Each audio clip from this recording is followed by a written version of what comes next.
हाय dear student, JD mathematics में welcome है। आज का क्लास है class 11 chapter number 4 angles and their measure और ये लेक्चर नंबर 2 है। इससे पहले लेक्चर नंबर 1 में हम लोग एंगल्स के कुछ बेसिक चीज़ों के बारे में हम लोग डिस्कस कर चुके, तो सीधे हम लोग लेक्चर नंबर स्टार्ट करते हैं। तो आज जो हम लोग डील करेंगे वो करेंगे units of measurement of angles, यानी एंगल का जो मैग्नीट्यूड होता है उसको मेज़र करने के लिए किस टाइप्स का यूनिट्स का यूज़ किया जाता है। ठीक है, तो इसमें कितने सिस्टम है उन सब के बारे में हम लोग अच्छे से डील करेंगे। ठीक है, तो आ जाते हैं हम लोग क्या कि units of measurement of angles, units of measurement of angles. तो इसमें देख रहे हैं हम लोग कि there are 3 system of units for measurement of angles। ठीक है, तो एंगल्स के जो भी मैग्नीट्यूड हो उसको मेज़र करने के लिए 3 सिस्टम है। यूनिट का जो कितना सिस्टम है, टोटल 3 सिस्टम है। इसको हम लोग बारी बारी से देख रहे हैं। सबसे फर्स्ट जो सिस्टम है वो आपका फर्स्ट सिस्टम क्या हो जाए, तो वो होता है आपका सेक्साजेसिमल सिस्टम। सेक्साजेसिमल सिस्टम या इसको बोला जाता है ब्रीथिश सिस्टम भी बोला जाता है, ब्रीथिश सिस्टम। सेकेंड जो है आपका वो हो जाएगा आपका सेंटासिमल और फ्रेंच सिस्टम, फ्रेंच सिस्टम हो जाएगा। और थर्ड जो है वो आपका हो जाएगा रेडियन और सर्कुलर सिस्टम हो जाएगा। ठीक है, तो आप देखो कि units of measurement of angles के लिए टोटल कितने सिस्टम है, 3 सिस्टम है। फर्स्ट जो है आपका सेक्साजेसिमल सिस्टम है जिसको हम लोग ब्रीथिश सिस्टम भी बोलते हैं। सेकंड जो है आपके पास सेंटासिमल सिस्टम है जिसको हम लोग फ्रेंच सिस्टम भी बोलते हैं। और थर्ड जो है वो आपका रेडियन है ना, रेडियन और सर्कुलर मेजर बोल सकते हो। ठीक है, ये आपका हो जाएगा। ठीक है, तो इन तीनों सिस्टम को हम लोग क्या करेंगे, बारी बारी से अच्छे तरह से डील करेंगे। ठीक है, तो देखते हैं हम लोग किस फर्स्ट सिस्टम जो है आपके पास क्या है कि सेक्साजेसिमल और ब्रीथिश सिस्टम। ठीक है, सेक्साजेसिमल और ब्रीथिश सिस्टम। इसके लिए सबसे पहले आपको ये जानना पड़ेगा, इससे फर्स्ट वाला लेक्चर में हम ये बताए थे कि आपके पास अगर कोई भी एक वर्टिकल लाइन है एक हॉरिजॉन्टल लाइन है, दोनों आपस में अगर क्या कर रहा है परपेंडिकुलर है, तो वहाँ पे जो एंगल फॉर्म होता है तो वहाँ पे कितना होता है, एक राइट एंगल फॉर्म होता है। तो पूरी तरह से डिपेंड अपॉन इसका डेफिनेशन क्या उसी पे डिपेंड है। ठीक है, तो अगर हम लोग इसको मान रहे हैं कि मेरे पास एक ये वर्टिकल लाइन हो गया और एक मेरे पास क्या हो गया ये हॉरिजॉन्टल लाइन, और ये आपस में क्या परपेंडिकुलर है। ठीक है, तो इसको देते हैं हम लोग x, ये हो जाएगा o और ये हो जाएगा x डैश, ये आपका हो जाएगा y और ये हो जाएगा y डैश हो जाएगा। ठीक है, अब देखिए एक राइट एंगल इस सिस्टम में ये बोला जाता है कि आपका सेक्साजेसिमल सिस्टम और ब्रीथिश सिस्टम में क्या होता है कि अगर एक राइट एंगल को, अगर आपने क्या करो एक राइट एंगल को 90 इक्वल पार्ट्स में डिवाइड कर लिया, 90 इक्वल पार्ट्स में डिवाइड कर लिया, तो उसका हर एक पार्ट डिग्री बोला जाएगा। ठीक है, हर एक पार्ट क्या बोला जाएगा, डिग्री बोला जाएगा। ठीक है, तो देखो यहाँ पे आपका 90 डिग्री, इसके हर एक पार्ट को है ना, इसको 90 इक्वल पार्ट्स में क्या कर लेना, आपको डिवाइड कर लेते हैं। अगर आपके पास ये जो राइट एंगल है ये वाला, इसको अगर आपने क्या करोगे 90 इक्वल पार्ट्स में डिवाइड कर लोगे, तब आप बोल सकते हो इसको डिग्री, यानी इसके हर एक पार्ट को क्या बोल सकते हो, डिग्री। तो क्लियरली इस सिस्टम से हमको ये समझ में आया कि अगर आपके पास एक राइट एंगल है तो इसको कितने पार्ट्स में डिवाइड करना पड़ेगा, तो बोलोगे सर 90 पार्ट्स में डिवाइड करना पड़ेगा। 90 पार्ट्स में डिवाइड करना, और वो सारा पार्ट क्या होना चाहिए, इक्वल होना चाहिए। वो सारा पार्ट क्या होना चाहिए, इक्वल होना। तो एक राइट एंगल को अगर आप 90 इक्वल पार्ट्स में डिवाइड करोगे और उसका हर पार्ट, तभी बोला जाएगा डिग्री। इसका मतलब क्या हो कि एक राइट एंगल इक्वल टू कितना होगा, 90 इक्वल पार्ट्स और हर पार्ट 1 डिग्री बोला जाएगा। तो 90 पार्ट्स इक्वल टू कितना होगा, तो 90 डिग्री हो जाएगा, 90 डिग्री। तो आप इसको देखो कि इस सिस्टम में सेक्साजेसिमल सिस्टम और ब्रीथिश सिस्टम में क्या होता है आपका कि एक राइट एंगल को अगर 90 इक्वल पार्ट्स में डिवाइड करोगे तो इसका हर एक पार्ट क्या बोला जाएगा, डिग्री बोला जाएगा, ठीक है। तो 90 टोटल पार्ट्स कितना हुआ, 90 पार्ट हुआ, तो इसका मतलब 90 डिग्री होगा। जब एक पार्ट 1 डिग्री हुआ तो 90 पार्ट्स कितना होगा, 90 डिग्री हो जाएगा, ठीक है। अब उसके बाद क्या कर लो, यहाँ पे जो आपका ये वाला एंगल बना वो आपका क्या बने, 1 डिग्री, फिर बनेगा आगे क्या 1 डिग्री, इसी तरह आगे ये टोटल कितना डिग्री हो जाएगा, 90 पार्ट्स होगा तो 90 डिग्री हो जाएगा, ठीक है। अगर आप इसी सिस्टम में अगर आप 1 डिग्री को मान लेते, ये आपका हो जाएगा O और ये हो जाएगा A और ये आपका आ गया B, ये मान लेते आपका कितना 1 डिग्री है, ठीक है। इसी सिस्टम में ये बोलता है अगर आप 1 डिग्री को टोटल 60 इक्वल पार्ट्स में डिवाइड किए, टोटल कितने पार्ट्स में, 60 इक्वल पार्ट्स में डिवाइड किए, तो इसका हर एक पार्ट 1 मिनट बोला जाएगा, ठीक है। तो कहने का मतलब ये है अगर आप 1 डिग्री को कितने पार्ट्स में डिवाइड करना है, तो बोलोगे 60 इक्वल पार्ट्स में डिवाइड करना। 1 डिग्री को कितने इक्वल पार्ट्स में डिवाइड करना, 60, तो हर एक पार्ट क्या बोला जाएगा इसका 1 मिनट। तो 60 पार्ट होगा तो हर एक पार्ट 1 मिनट, तो 60 पार्ट इक्वल टू कितना होगा, 60 मिनट हो जाएगा।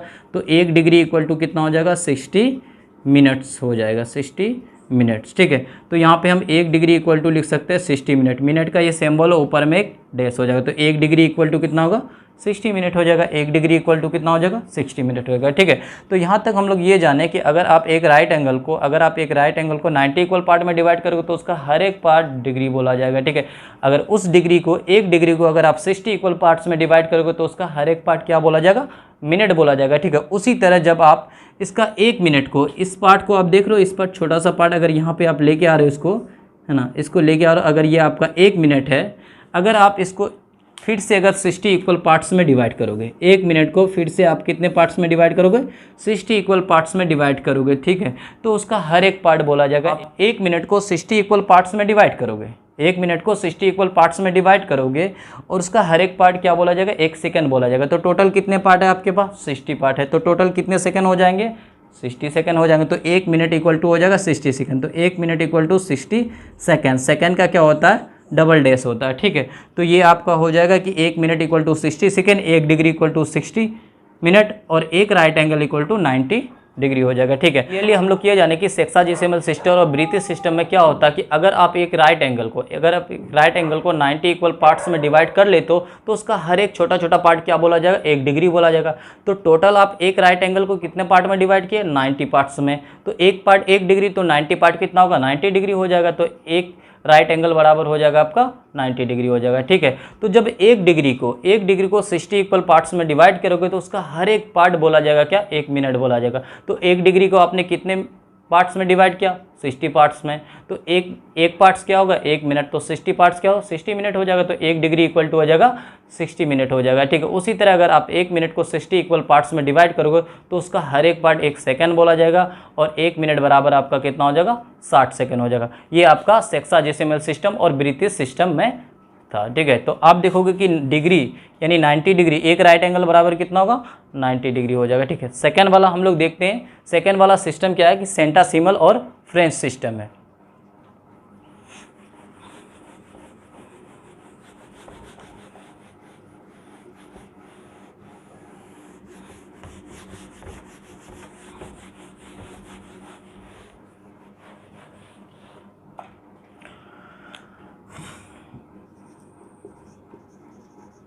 सेंटासिमल और फ्रेंच सिस्टम, ठीक है। सेंटासिमल और फ्रेंच सिस्टम, इसमें क्या होता है कि इसमें अगर आपके पास एक राइट एंगल है, वाई डैश एक्स डैश, अगर आप का एक राइट एंगल है तो वहाँ पे हम लोग देखे थे कि एक राइट एंगल को 90 इक्वल पार्ट्स में डिवाइड करते थे, कहाँ, सेक्साजेसिमल सिस्टम में। लेकिन यहाँ पे क्या करना कि उसी राइट एंगल को अगर आप 100 इक्वल पार्ट्स में डिवाइड कर दोगे तो उसका हर एक पार्ट बोला जाएगा 1 ग्रेड्स, है ना, 1 ग्रेड बोला जाएगा, ठीक है। इसका मतलब क्या होगा, अगर आप एक राइट एंगल को कितने इक्वल पार्ट में डिवाइड करोगे, 100 इक्वल पार्ट्स में डिवाइड करेंगे, 100 इक्वल पार्ट्स में डिवाइड करेंगे। एक राइट एंगल को अगर आप 100 इक्वल पार्ट्स में डिवाइड करोगे तो उसका हर एक पार्ट बोला जाएगा एक ग्रेड बोला जाएगा, ठीक है, 1 ग्रेड बोला जाएगा, ठीक है। तो एक राइट एंगल इक्वल टू कितना हो जाएगा, तो आप बोलोगे सर कि एक राइट एंगल को आपने कितने इक्वल पार्ट्स में डिवाइड कर लिए, टोटल 100 इक्वल पार्ट्स में डिवाइड कर, और उसका हर एक पार्ट एक ग्रेड बोला जाएगा, तो टोटल कितने पार्ट्स है 100, तो 100 ग्रेड हो जाएगा। तो एक राइट एंगल बराबर आपका कितना हो जाएगा 100 है ना ग्रेड्स हो जाएंगे, 100 ग्रेड्स हो जाएंगे, ठीक है। तो एक राइट एंगल इक्वल टू हो जाएगा 100 ग्रेड हो जाएगा, ठीक है। अच्छा, फिर जब आपके पास एक ग्रेड कोई एंगल होगा आपके पास 1G है ना, एक ग्रेड अगर आपके पास एंगल होगा, इस एंगल को अगर आप 100 इक्वल पार्ट्स में डिवाइड कर दोगे, 100 इक्वल पार्ट्स में डिवाइड कर दोगे, तो इसका हर एक पार्ट बोला जाएगा 1 मिनट बोला जाएगा, ठीक है। फिर से अगर आप क्या करोगे, एक ग्रेड को अगर 100 इक्वल पार्ट्स में डिवाइड करोगे तो उसका हर एक पार्ट क्या बोला जाएगा 1 मिनट बोला जाएगा, ठीक है। तो यहाँ पे हम लोग देख रहे हैं कि 1 ग्रेड को अगर आप कितने इक्वल पार्ट्स में डिवाइड करोगे, 100 इक्वल पार्ट्स में डिवाइड करोगे, 100 इक्वल पार्ट्स में डिवाइड करोगे। एक ग्रेड को 100 इक्वल पार्ट्स में डिवाइड करोगे तो उसका हर एक पार्ट क्या बोला जाएगा 1 मिनट बोला जाएगा, ठीक है। तो 1 ग्रेड इक्वल टू कितना हो जाएगा, तो आप बोलोगे सर 100 इक्वल पार्ट्स है और इसका हर एक पार्ट को 1 मिनट बोलेंगे तो कितना हो जाएगा 100 मिनट हो जाएगा, और मिनट के लिए अभी सिंबल बताए कितना डैश होता है, ठीक है। ये हो जाएगा आपका ये, तो एक ग्रेड बराबर आपका कितना हो जाएगा 100 मिनट हो जाएगा, ठीक है। फिर इसी सिस्टम में अगर आप 1 मिनट को 100 इक्वल पार्ट में डिवाइड कर ले, इसी सिस्टम में अगर आप 1 मिनट को 100 इक्वल पार्ट्स में डिवाइड कर लिए तो इसका हर एक पार्ट एक क्या बोला जाएगा सेकंड बोला जाएगा, ठीक है। 1 मिनट को 100 इक्वल पार्ट्स में डिवाइड कर ले तो इसको क्या बोलेंगे 1 सेकंड बोलेंगे, ठीक है। तो एक अगर मिनट को आपने कितने इक्वल पार्ट्स में डिवाइड किए 100 इक्वल पार्ट्स में डिवाइड करें तो इसका हर एक पार्ट क्या बोला जाएगा 1 सेकंड। तो 100 इक्वल पार्ट्स है और एक पार्ट 1 सेकंड, तो 100 पार्ट कितना होगा 100 सेकंड हो जाएगा। तो 1 मिनट इक्वल टू हो जाएगा आपका 100 सेकंड हो जाएगा, ठीक है। अब यहाँ पे एक चीज़ देखिए कि यहाँ पे एक राइट एंगल बराबर 100 ग्रेड होता है, एक राइट एंगल क्या होता है 100 ग्रेड्स होता है, और एक ग्रेड बराबर 100 मिनट होता है, और एक मिनट बराबर 100 सेकंड होता है। कौन सा सिस्टम है सेंटासिमल सिस्टम, और जिसको हम लोग क्या बोलते हैं फ्रेंच सिस्टम भी बोलते हैं, ठीक है। कोई दिक्कत यहाँ पे, ठीक। अब हम लोग एक चीज़ यहाँ पे नोटिस करें कि सर कि वहाँ भी आपने मिनट लिया था और यहाँ भी मिनट लिए थे, वहाँ भी मिनट और यहाँ भी आपका मिनट है। इसमें देखो दोनों में फ़र्क क्या, तो एक इम्पोर्टेंट नोट आपको याद रखना पड़ेगा सर कि 1 minute of sexagesimal system not equal to 1 minute of centesimal system, ठीक है। कहने का मतलब है कि अगर आपके पास सेक्साजेसिमल का 1 मिनट है तो ये सेंटासिमल के 1 मिनट के बराबर नहीं होगा, ठीक है। इतना बात क्लियर है, उसका अलग सिस्टम है, इसका अलग सिस्टम है, ठीक है। तो अब देखो 1 सेकेंड यानी 1 second of sexagesimal system not equal to 1 second of centesimal system, ठीक है। यानी दोनों सिस्टम से हम लोग ये जाने कि अगर आपके पास सेक्साजेसिमल सिस्टम का 1 मिनट है, सेक्साजेसिमल सिस्टम का 1 मिनट है और सेंटासिमल सिस्टम का 1 मिनट है, तो दोनों का 1 मिनट इक्वल नहीं होगा, उसका अलग हो जाएगा, उसका अलग हो जाएगा। क्यों? क्योंकि वहाँ पे आपने क्या कहा था, एक राइट एंगल को कितने पार्ट्स में डिवाइड किया था 90 इक्वल पार्ट्स में डिवाइड किया था, किसमें सेक्साजेसिमल सिस्टम में। बट यहाँ पे क्या करो, एक राइट एंगल को आप 100 इक्वल पार्ट्स में कर रहे हो, ठीक है। तो यहाँ पे तो क्या हो गया, कंपेरिजन नहीं हुआ ना, यहाँ पे क्या होगा, चीज़ें क्या होगा एक दूसरे के लिए डिफरेंट हो जाएगा, ठीक है। तो 1 मिनट क्लियरली आपको ये समझना कि 1 minute of sexagesimal system not equal to 1 minute of centesimal system, है ना। Also 1 second of sexagesimal system not equal to 1 second of centesimal system, ये आपका क्लियर हो जाएगा, ठीक है। तो दोनों को अगर हम लोग मर्ज करके देखें, दोनों को अगर हम लोग मर्ज करके देखेंगे तो आपको पता चलेगा सर कि आपके पास जो सेक्साजेसिमल सिस्टम और सेंटासिमल सिस्टम, इसमें आपने क्या किया, कि 1 राइट एंगल इक्वल टू कितना हो गया था 90 डिग्री हो गया था। 1 राइट एंगल इक्वल टू कितना राइट एंगल, इसी सिस्टम में 1 डिग्री इक्वल टू कितना हो गया था 60 मिनट हो गया था। 1 डिग्री इक्वल टू कितना हो गया था 60 मिनट, और 1 मिनट इक्वल टू कितना हो गया था 60 सेकंड हो गया था। लेकिन इसमें क्या हो गया था आपके पास, इसमें जो हुआ था कि one right angle equal to कितना होता 100 ग्रेड्स हो गया था, 100 ग्रेड हो सकता था। और 1 ग्रेड इक्वल टू हो गया था आपके पास 100 मिनट, और 1 मिनट इक्वल टू हो गया था आपका 100 सेकेंड हो गया था। ये आपका रिलेशन है, ठीक है। तो ये दोनों रिलेशन को अच्छे से जान लो, आपका ये अलग है और ये आपका अलग है। एक राइट एंगल को आप किस में लिख सकते हो, सेक्साजेसिमल सिस्टम को 90 डिग्री, लेकिन सेंटीसिमल को एक राइट एंगल को क्या लिख सकते हो आप 100 ग्रेड से लिखते हो, ठीक है। अब इसके बाद जो आ रहा है रेडियन और सर्कुलर में, ये बहुत ही इंपॉर्टेंट है, ठीक है। ये चीज़ें हम लोग क्या करेंगे, एक चीज़ इसको क्या करेंगे रिलेट करेंगे, किससे रिलेट करेंगे आप, सेक्साजेसिमल सिस्टम से। ये वाला उतना जियोमेट्री में मायने नहीं रखता, ये वाला सिस्टम आपका उतना इंपॉर्टेंस नहीं रखता, ज़्यादातर आपका यूज़ होता है ये वाला सेक्साजेसिमल सिस्टम और रेडियन और सर्कुलर मेजर, ठीक है। रेडियन और सर्कुलर मेजर को समझने के लिए थोड़ा सा आपको अच्छे तरह से कंसल्ट होना पड़ेगा, ठीक है। अब इसको देख रहे हैं हम लोग। थर्ड जो आपका सिस्टम है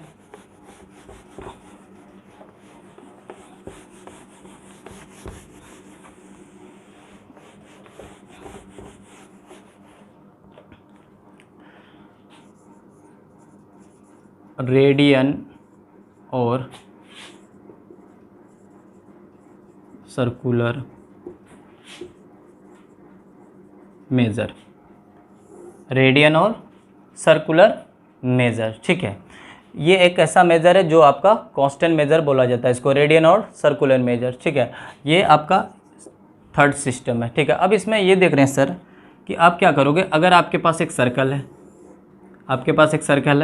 और इसका सेंटर मान लेते हो O है, और रेडियस क्या है आपके पास R है, ठीक है। रेडियस आपके पास क्या R है, और ये आपके पास ये भी रेडियस R है, ठीक है।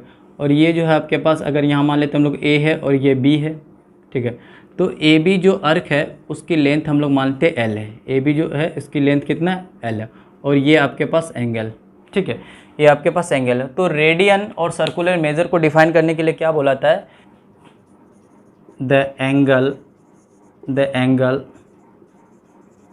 subtended by an arc to the center of a circle whose arc length is equal to the length of radius is called a radian, ठीक है।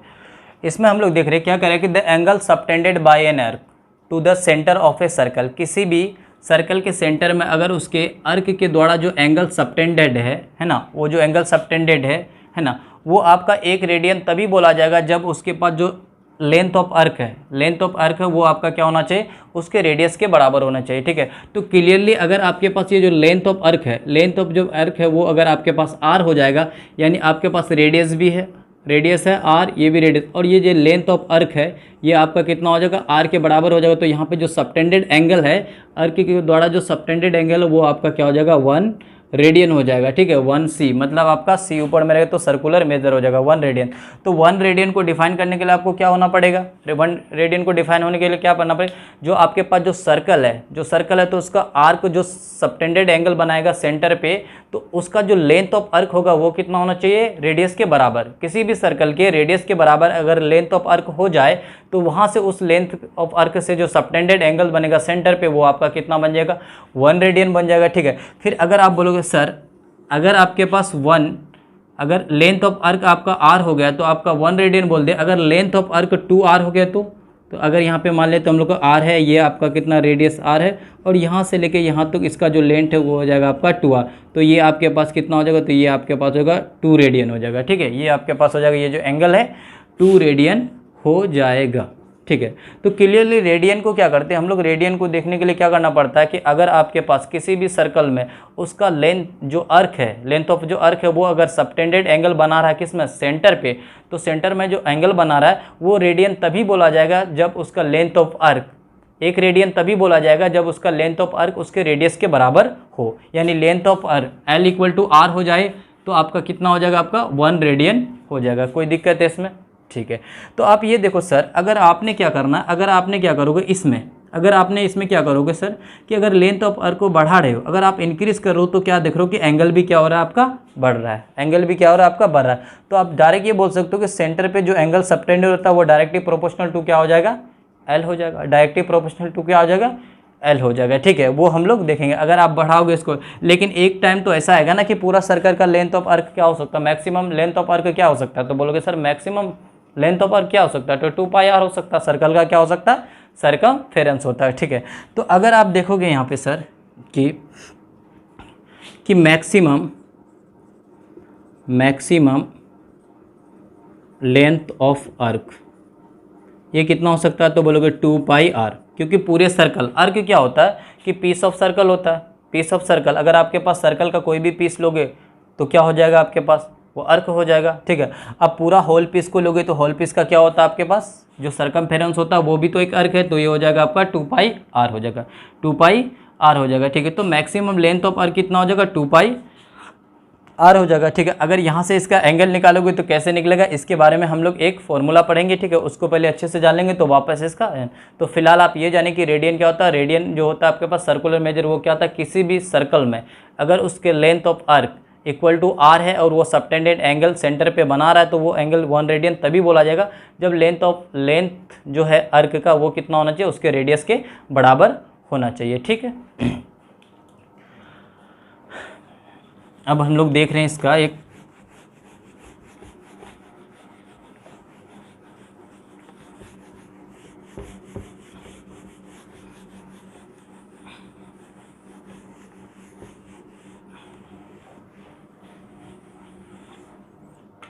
अब हम लोग देख रहे हैं कि इसमें जो हम लोग देखे थे कि इसमें अगर आपके पास एक सर्कल है जिसका सेंटर आपके पास O है, OA रेडियस है और ये आपके पास B रेडियस है। ठीक है, अच्छा ये एंगल अगर आपके पास थीटा है और ये आपके पास कितना है, लेंथ ऑफ आर्क है और ये आपके पास रेडियस। ठीक है, तो इसमें क्या होता है कि अगर आप देखोगे सर ये लेंथ ऑफ आर्क है और ये थीटा और रेडियस है। ठीक है, तो यहाँ पे जो बीच का जो एंगल होता है वो थीटा इक्वल टू होता है आपके पास L/R, theta equal to L/R। तो इसके जानने के लिए सबसे पहले क्या करें, इस फॉर्मूला को आप प्रूव भी कर सकते हो। ठीक है, तो प्रूव कर सकते हो, इसमें देखेंगे जो थीटा है वो थीटा इक्वल टू L/R हो जाएगा, L/R होगा। ठीक है, क्यों L/R होगा, तो आप यहाँ पे ये सोचोगे सर अगर आप क्या करोगे लेंथ ऑफ आर्क को इंक्रीज करोगे तो उसका एंगल भी क्या होगा, उसका एंगल क्या होगा, तो बोलोगे लेंथ ऑफ आर्क को अगर आप क्या करो इंक्रीज करो तो उसका एंगल क्या होगा, उसका एंगल बढ़ेगा। इसका मतलब बढ़ेगा कब, जब आपके पास L कितना डायरेक्टली प्रोपोर्शनल में रहेगा। तो डायरेक्टली प्रोपोर्शनल रहेगा किसका, थीटा का, तो L कहाँ रहेगा, ऊपर में ही रहेगा। ठीक है, आपके L कहाँ रहेगा, ऊपर। तो आप यहाँ इससे ये बोल सकते हो क्या कि theta is directly proportional to कितना हो जाएगा, L हो जाएगा। डायरेक्टली प्रोपोर्शनल टू क्या कितना होगा, L हो जाएगा। ठीक है, और थीटा जो है वो आपका इन्वर्सली प्रोपोर्शनल कितना हो जाएगा, रेडियस हो जाएगा। इन्वर्सली प्रोपोर्शनल क्या होगा आपका, रेडियस होगा। अब दोनों को मर्ज करके ये वाला फॉर्मूला आपको दिखेगा कि theta equal to L/R।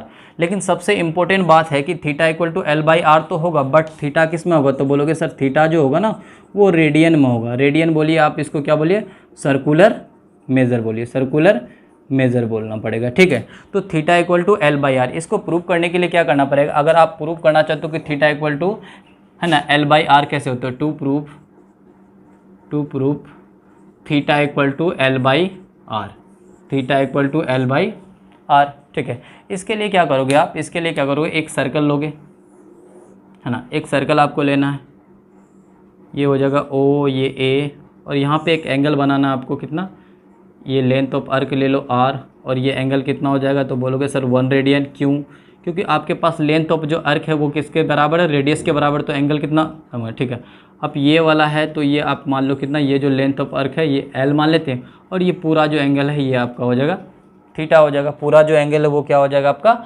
Theta हो जाएगा। ठीक है, तो हमारे पास मान लेते हैं क्या कि एक सर्कल है ना, एक सर्कल है जिसमें क्या है, आपके पास एक सर्कल है जिसका सेंटर है O, और यहाँ पे अगर आप लेंथ ऑफ आर्क को रेडियस ले रहे हो तो यहाँ पे कितना हो जाएगा आपका 1 रेडियन हो जाएगा। और इस लेंथ ऑफ आर्क को अगर आप L मान रहे हो तो यहाँ पे जो एंगल होगा पूरा कितना हो जाएगा आपका, थीटा हो जाएगा, थीटा हो जाएगा। ठीक है, तो इसको ले लो आप B, इसको ले लो C। ठीक है, तो हम लोग यहाँ पे माने let a circle with the center O and radius R in which angle AOB is equal to 1 radian, ठीक है, and AB arc equal to कितना लिए, R लिए, ठीक है, and angle AOC equal to आपका थीटा है। AOC इक्वल टू कितना, थीटा है। AOC क्या ले लियो, थीटा ले लियो। और AC जो अर्क है वो आपका क्या हो जाएगा, AC अर्क वो आपका हो जाएगा L हो जाएगा, ठीक है। तो हम लोग को प्रूफ क्या करना है, आपको प्रूफ करना है कि टू प्रूफ क्या करना है आपको, कि थीटा इक्वल टू L/R, जहाँ पे थीटा आपका किस में, रेडियन में है, ठीक है। तो ज्योमेट्री में एक क्या होता है, एक थ्योरम होता है ज्योमेट्री में, क्या होता है कि इसके किसी भी सर्कल पे उसके अर्क, जितने भी अर्क है उनसे जो एंगल सबटेंडेड होता है उन एंगलों का क्या होता है ना, रेशियो उसके लेंथ ऑफ अर्क के रेशियो के बराबर होता है, ठीक है। कहने का मतलब यह है कि अगर आपके पास दो अर्क है वो दोनों ही अर्क क्या करेगा, सेंटर पे क्या करेगा, एंगल सबटेंड करेगा, ठीक है। वो दोनों एंगल का जो रेशियो होगा वो क्या हो जाएगा, उसके अर्क के रेशियो के बराबर हो जाएगा, ठीक है। तो आप यहाँ पे देख सकते हो कि सर ये वाला जो एंगल है AOB है ना, AOB, और ये वाला जो एंगल है AOC। तो आप बोल सकते हो क्या सर कि ज्योमेट्री से, ये थ्योरम से, बाय थ्योरम से क्या हो जाएगा कि एंगल AOC और बाय हो जाएगा एंगल AOB इक्वल टू कितना हो जाएगा आपके पास। तो AOC जो एंगल बना था वो किस अर्क से बना था, तो बोलोगे आपका AC अर्क। अच्छा, AOB जो है वो किस अर्क से बना था, तो आप बोलोगे AOB जो बना था वो किससे बना था, AB हो जाएगा, ठीक है, AB अर्क हो जाएगा। तो ये थ्योरम ये है, अगर आपके पास दो अर्क है, दोनों क्या करा, दो या तीन भी हो जाएगा तो कोई दिक्कत नहीं होगा, ठीक है। तो अगर आपके पास दो या दो से ज़्यादा अर्क है, वो क्या करा, सेंटर पे क्या करा, सर्कल का एंगल बना रहा, तो उन एंगलों का रेशियो और उनके कॉरस्पॉन्डिंग क्या लेंथ ऑफ अर्क के रेशियो के बराबर होता है, ठीक है। तो इससे क्या हो जाएगा आपका AOC कितना, तो बोलोगे सर AOC कितना, थीटा है, और AOB कितना, बोलोगे सर 1 रेडियन, ठीक है। उसके बाद कितना यहाँ पे AC कितना है, तो AC आपके पास L है, और आपके पास AB कितना, तो AB आपके पास कितना, R हो जाएगा, ठीक है। तो फाइनली आपके पास थीटा बराबर कितना होगा, L/R, theta equal to L/R। लेकिन यहाँ पे लिखना पड़ेगा सर वेयर, है ना, थीटा है ना इज़ इन रेडियन, ठीक है, थीटा इज इन रेडियन। तो जहाँ भी आपके पास थीटा इक्वल टू L/R होगा उसको क्या बोलते हैं, रेडियन। अब क्या बोला कि रेडियन जो एंगल है ना वो आपका कांस्टेंट एंगल है, रेडियन जो एंगल है वो आपके पास क्या है, कांस्टेंट एंगल है, ठीक है। तो कांस्टेंट एंगल कैसे होगा, तो देखो सर, लेंथ ऑफ अर्क है वो क्या, एक लेंथ है, लेंथ क्या होता है, कांस्टेंट होता है ना सर, लेंथ क्या होता है आपका, कांस्टेंट होता है।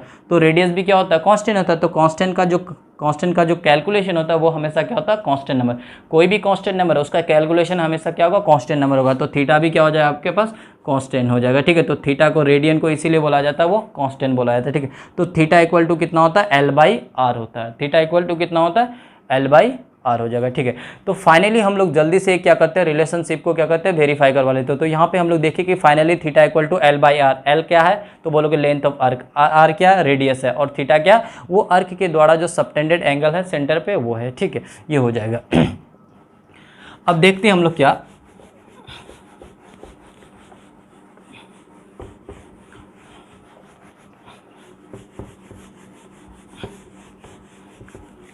कि फर्स्ट जो सिस्टम था वो बोलोगे सर सेक्साजेसिमल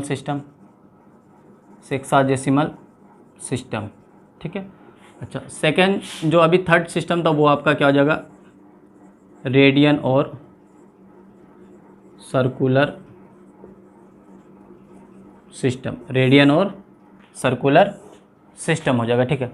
अब ये वाला सिस्टम में देख रहे हैं हम लोग, ये वाला सिस्टम में ये देख रहे हैं कि अगर आपके पास एक सर्कल है, ये आपके पास एक सर्कल, तो इस पॉइंट के अराउंड कितने डिग्री बन सकते हैं। अगर आप देखोगे सर सेक्साजेसिमल सिस्टम में ही तो डिग्री होता है, तो एक पॉइंट के जो अराउंड बनते हैं तो वो आप बोलोगे सर इसमें कितने बनेंगे, 360 डिग्री बनेंगे। एक पॉइंट के अराउंड कितने डिग्री एंगल बनते हैं, 360 जानते हैं, ठीक है। अब इसमें अगर आप देखोगे एक सर्कल है जिसका रेडियस कितना R है, तो इस पॉइंट के अराउंड कितने रेडियन बनेंगे। तो इसके लिए क्या करना पड़ेगा, सबसे पहले तो आपको बोलना पड़ेगा sir since theta equal to होता है L/R, क्योंकि आप रेडियन में ले रहे हो, थीटा इक्वल टू क्या, तो L/R। यहाँ पे जो L हो जाएगा इस पूरे सर्कल का क्या हो जाएगा, सरकमफेरेंस हो जाएगा, और सरकमफेरेंस होता है 2πr, आर, एल बराबर कितना हो जाएगा 2 पाई आर। तो फाइनली थीटा बराबर हो जाएगा आपका L by R equal to कितना होगा 2 पाई आर, और बाई कितना हो जाएगा आर। एल का वैल्यू कितना देना पड़ेगा 2 पाई आर, क्यों? क्योंकि पूरा एक पॉइंट के अराउंड जो बनेगा तो एक सर्कल बन जाएगा, और सर्कल का जो आपका सरकमफेरेंस होता है वो क्या होता है लेंथ ऑफ आर्क हो जाएगा। हालांकि आप यहाँ पे length of arc whole part हो जाएगा तो आपका 2 पाई आर, आर और कैंसिल हो जाएगा, तो थीटा इक्वल टू कितना हो जाएगा 2 पाई हो जाएगा। थीटा इक्वल टू कितना हो जाएगा 2 पाई। अब देखो एक पॉइंट के अराउंड कितने डिग्री बनेगा 360 डिग्री बनेगा। एक पॉइंट के अराउंड कितना बनेगा आपका 2 पाई बनेगा। 2 पाई किस में रेडियन में, और डिग्री किस में आपका सेक्साडेसिमल सिस्टम। तो फाइनली आप ये बोल सकते हो क्या सर कि 360 डिग्री इक्वल टू कितना हो जाएगा 2 पाई। 360 डिग्री इक्वल टू कितना होगा 2 पाई रेडियन बोल सकते हो, ठीक है 2 पाई रेडियन बोल सकते हो, ठीक है। अब इसको रेडियन के लिए यहाँ पे सी दे सकते हो 2 पाई रेडियन। अब ये 2 इसको कटेगा तो 180 डिग्री हो जाएगा इक्वल टू कितना होगा पाई। 180 डिग्री इक्वल टू कितना हो जाएगा पाई रेडियन हो जाएगा। 180 डिग्री इक्वल टू आपका हो जाएगा पाई रेडियन हो जाएगा, ठीक है। अब इसमें क्या करेंगे सर, इसी में रिलेशन आ गया कि 180 डिग्री को क्या लिख सकते हैं पाई रेडियन लिख सकते हैं। यानी फाइनली अगर आप बोलोगे 180 degree equal to pi radian, pi radian लिखेंगे, ठीक है। 180 degree equal to pi radian, है ना। तो अब यहाँ पे एक ऐसे लिख सकते हो सर कि 180 degree 180 into 1 degree equal to pi into 1 radian, ऐसे भी लिख सकते हो कि 180 डिग्री इंटू 1 डिग्री बराबर आपका 180 डिग्री हो जाएगा, और पाई इंटू 1 रेडियन आपका हो जाएगा पाई रेडियन हो जाएगा, ठीक है। अगर आप चाह रहे हो कि हम यहाँ पे 1 डिग्री इक्वल टू लिखे तो 1 डिग्री इक्वल टू क्या लिखोगे आप पाई बाई 180 रेडियन, जिसको आप सी से लोगे, ठीक है। एक आपका ये होगा, ठीक है। 1 degree equal to pi by कितना होगा 180 रेडियन होगा। सेकंड जो होगा आपके पास क्या हो जाएगा, अगर आप 1 रेडियन लिखना चाह रहे हो तो 1 रेडियन इक्वल टू हो जाएगा कितना कि 180 बाई कितना होगा पाई, और ये हो जाएगा आपके पास डिग्री हो जाएगा, ठीक है। यही दोनों आपके पास क्या हो गया रिलेशन हो गया, ठीक है।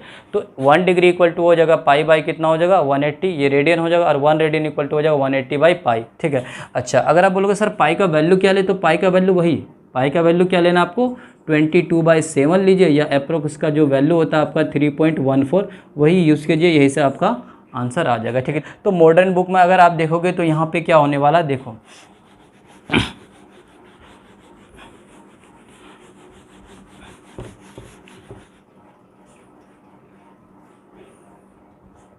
तो फाइनली हम लोग एक रिलेशन देख लिए कि 1 डिग्री इक्वल टू जो होता है वो आपका क्या होता है 1 डिग्री इक्वल टू कितना होता है कि पाई बाई 180 रेडियन होता है। पाई बाई कितना होगा 180 रेडियन हो जाएगा, ठीक है। अच्छा, और उसके बाद 1 रेडियन इक्वल टू कितना हो जाएगा आपके पास कि 180 बाई कितना हो जाएगा पाई। अब इसी को यूज़ करके आप क्या करोगे, एक्सरसाइज का जितने भी प्रॉब्लम है उसको क्या करेंगे हम लोग डील करेंगे, ठीक है। जैसे बोलेगा कि फाइंड द डिग्री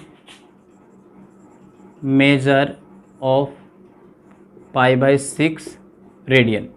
एक क्वेश्चन हम लोग ले रहे हैं क्या कि find the degree measure of pi by 6 radian, यानी पाई बाई 6 रेडियन को आप डिग्री मेजर में लिखोगे तो लिखोगे सिंस 1 रेडियन बराबर होता है आपका कितना, ठीक है। 1 रेडियन इक्वल टू होता है कितना आपके पास, तो बोलोगे सर 1 रेडियन बराबर होता है 180 बाई कितना हो जाएगा पाई डिग्री होता है, ठीक है। तो आपके पास टोटल कितना है, तो बोलोगे pi by 6 radian equal to क्या होगा, तो ये डायरेक्ट क्या होगा मल्टीप्लाई, तो 180 बाई हो जाएगा पाई और इंटू कितना होगा पाई बाई कितना हो जाएगा 6, ये आपके पास हो जाएगा डिग्री।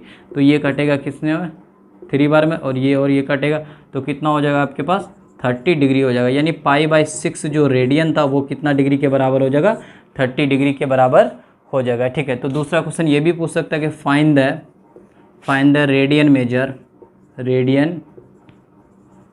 मेजर ना ऑफ 90 डिग्री को रेडियन मेजर में लिखो। तो कैसे लिखना है सर, तो रेडियन मेजर में लिखोगे सिंस, है ना 1 डिग्री इक्वल टू होता है पाई बाई 180 रेडियन होता है। तो आपके पास कितना डिग्री है, तो देयरफॉर 90 डिग्री इक्वल टू कितना हो जाएगा, तो पाई बाई 180 इंटू हो जाएगा आपके पास 90, और ये हो जाएगा आपका रेडियन, ये कटेगा आपको 2 से, तो 90 डिग्री इक्वल टू कितना हो जाएगा आपके पास 90 डिग्री पाई बाई 2 रेडियन हो जाएगा। तो फाइनली आप क्या करो, डायरेक्ट क्या करो, अगर आपके पास 1 रेडियन बराबर आपके पास होता है 180 बाई पाई डिग्री होता है, ठीक है। तो अगर बाकी जो रहेगा वो क्या यूनिटी मेथड के जस्ट क्या करना मल्टीप्लाई कर देना, ठीक है। तो यही आपके पास रिलेशन हो जाएगा, ठीक है। तो अगर आप डिग्री को है ना, अगर आप डिग्री को देखिए सर, अगर आपके पास डिग्री है और आपके पास रेडियन है, अगर डिग्री को आप चाह रहे हो किस में कन्वर्ट करना, रेडियन में करना, अगर डिग्री को आप चाह रहे हो रेडियन में कन्वर्ट करना, तो डिग्री को जब भी आप रेडियन में कन्वर्ट करोगे तो आपको मल्टीप्लाई कर देना है किससे पाई बाई 180 से, पाई बाई 180 से मल्टीप्लाई करोगे तो आपका क्या हो जाएगा, रेडियन में हो जाएगा। ठीक है, अगर रेडियन को वापस डिग्री में अगर कन्वर्ट करना चाहते हो, रेडियन को डिग्री में कन्वर्ट करना चाहते हो तो 180 बाई पाई से मल्टीप्लाई कर दो, वो आपका आंसर होगा। ठीक है, तो यहीं तक रहने दिए। अगर आपको वीडियो अच्छा लगा तो लाइक कीजिए।